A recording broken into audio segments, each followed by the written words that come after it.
Hey guys, welcome to another battle vid. Now this one is a fun one because we have three brand new laptops, including the MacBook Air M2, and this is a battle between M2 versus Intel 12th Gen versus AMD Ryzen 6000. Yes, this is going to be a lot of fun. So let's take a look at the devices we have here and let's start rolling. We'll start off with the M2 MacBook Air.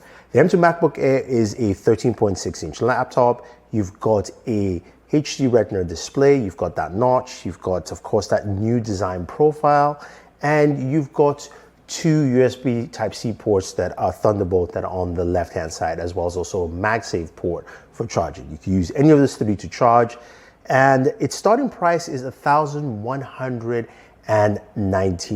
Now this of course is running the M2 chipset. I do have 8 gigabytes of RAM. Of course, this is of course system on a chip, so it's all integrated together, and we'll see how that performs. Now moving over to the Dell XPS 13 Plus. This is also a 13.6-inch laptop. It's got, of course, a wider footprint. I really love the look of it. It's got that new flush keyboard and that new flush trackpad look to it. You've also got the kind of touch bar num-lock. Now the display is 3.5K, it's almost 4K, and this is powered by an Intel 12th Gen processor. This is the Core i7 processor in here, and in terms of RAM, we've got 16 gigabytes of RAM, and of course Xe graphics. There are two Thunderbolt 4 ports on this device on either side. Now the last device, of course, is the AMD laptop. This is the Asus ZenBook 13 OLED. This comes with a 13.3-inch display, coming in at a weight of 2.4 pounds. So it's the lightest here, with the Dell being the heaviest at 2.73.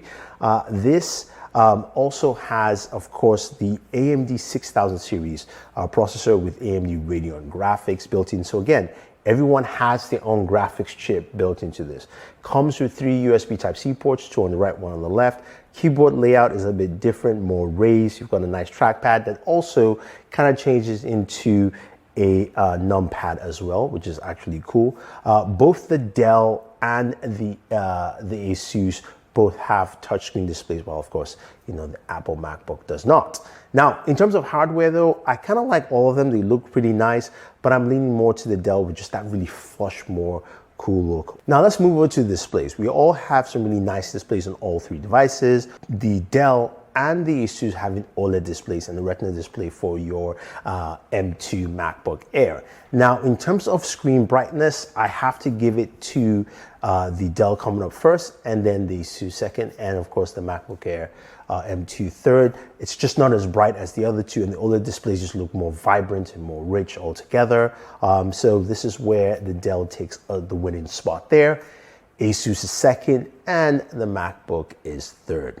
So when it comes to charging, they all use different types of chargers and charging wattage. The Dell XPS 13 Plus uses a 60-watt charger, and you've got a lot of cables with that, while the MacBook Air M2 comes with a 30-watt charger with the 8 gigabyte variant I have here. You can get a 65-watt charger with the higher RAM models, or you can buy that separately from Apple, and there's also like a dual port one, I believe. While the Asus ZenBook 13 OLED comes with a single port 65-watt charger. Now, we'll start off with the worst battery life in the set here, and that is with the Dell XPS 13 Plus. I was able to get about 10 hours of battery life, maybe 10.5 with it here, especially if you switch to its ultra performance mode, which we'll get to in a second here. Then following up on the second place is the Asus ZenBook 13 OLED. This gave me about 11 to about 12 hours of battery life, and the MacBook Air M2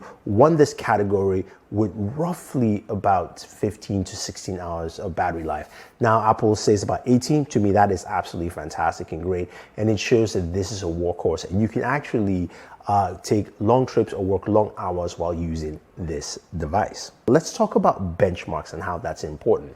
When I first ran my benchmarks for both the Intel powered machine Dell and the AMD Power Machine from Asus, I did run them on their balance settings. One thing you do have to do for both devices, you want to go into the device apps for Dell and Asus. And for Dell, you want to go to Ultra Performance, and you want to go to Performance mode for the Asus to actually use the full capabilities and run those benchmarks. So I did run my first benchmark with Cinebench R23 here. For single core performance, the ZenBook came in at last place with 1,425, followed by the Dell XPS 13 Plus with 1,432, and the MacBook Air M2 came in at the number one spot of 1,596. Now in multi-core performance here, in last place was the MacBook Air M2 at 8,154, followed by the ZenBook 13 OLED at 9,413,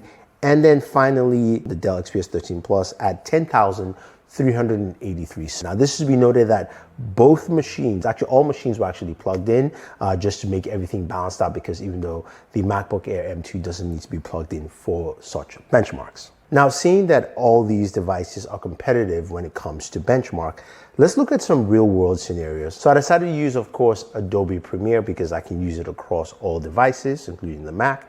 And in terms of rendering times, third place, we have the Asus ZenBook 13 with 5 minutes and 50 seconds for a 10-minute clip. Coming up second is actually the MacBook Air M2 at 4 minutes and 55 seconds. And in first place is the Dell XPS 13 Plus at 4 minutes and 10 seconds.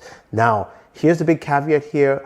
Both the Intel and the AMD machines had to be on, of course, performance mode, and they both had to be plugged in, while the MacBook Air M2 didn't need to be plugged in, and there's no mode change in there. Okay, so after that, we decided to do some gaming. And of course, you know, we do a lot of gaming on this channel. We looked at two games. Those are, of course, Shadow of the Tomb Raider and Fortnite. Now, on Shadow of the Tomb Raider here, we saw that the MacBook Air M2 got about 29 and 30 frames per second for medium and high gameplay, which is actually pretty solid. And all games are run at 1080p, by the way, while the Dell XPS 13 did about 28 and 29 frames per second, while the Asus did 29 frames per second for both medium and high. So there's a slight edge, but it's pretty much the same thing across the board here with the Shadow of the Tomb Raider. Now, when it came to Fortnite, I'll just put it out here this way. I think Fortnite ran the best on the MacBook Air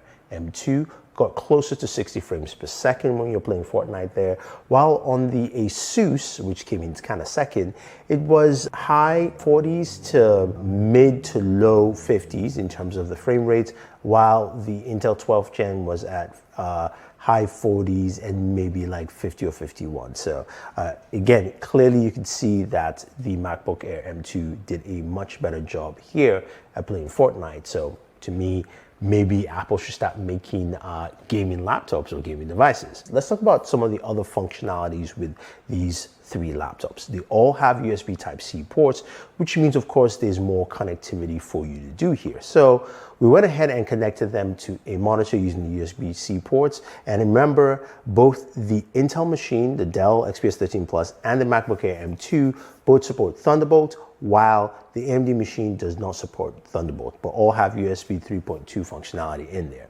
Now, all of them were able to connect to this single monitor, and this monitor is from our friends at Cooler Master. Definitely check it out. I do like it, and we'll have some more coverage of this monitor later on, but it's got really nice speakers there, USB Type-C connectivity, DisplayPort HDMI, also 34-inch curved. But what about multi-monitor connectivity? This is something that plagued the M1 and also AMD devices. Do we see improved functionality here with the Ryzen 6000 and the M2? Both devices do not have multi-monitor connectivity with either the AMD or the M2, while the Intel 12th Gen does have multiple monitor capabilities. As you can see here, just using both ports to connect directly to two different USB Type-C monitors here. Another edge with the Intel machine with its Thunderbolt connectivity is the fact that you can connect it to an eGPU and have some eGPU functionality as well. That is something that it really sets it apart, so you can actually have this as a dedicated gaming system and also have as a portable laptop, something you can't do on the M2 or the AMD machine. Now, if you're going to be using your laptops on a day-to-day basis, audio is very important. And all of these systems have some really nice audio. Apple has a quad audio system, but instead of me talking a lot, let's take a listen to all three and see which ones sound the best.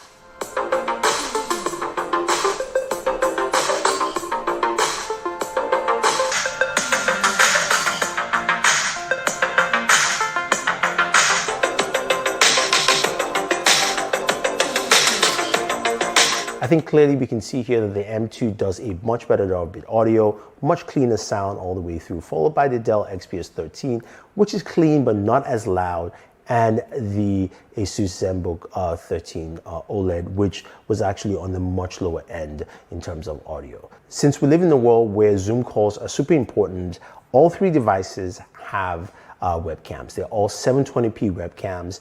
And to me, the quality is not that great in terms of the image quality, but let's take a listen and a look at the microphones and the webcams in action.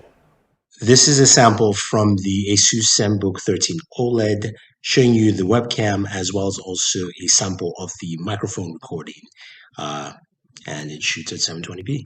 This is a sample of the Dell XPS 13 Plus 720p webcam, as well as also the microphone of the webcam itself.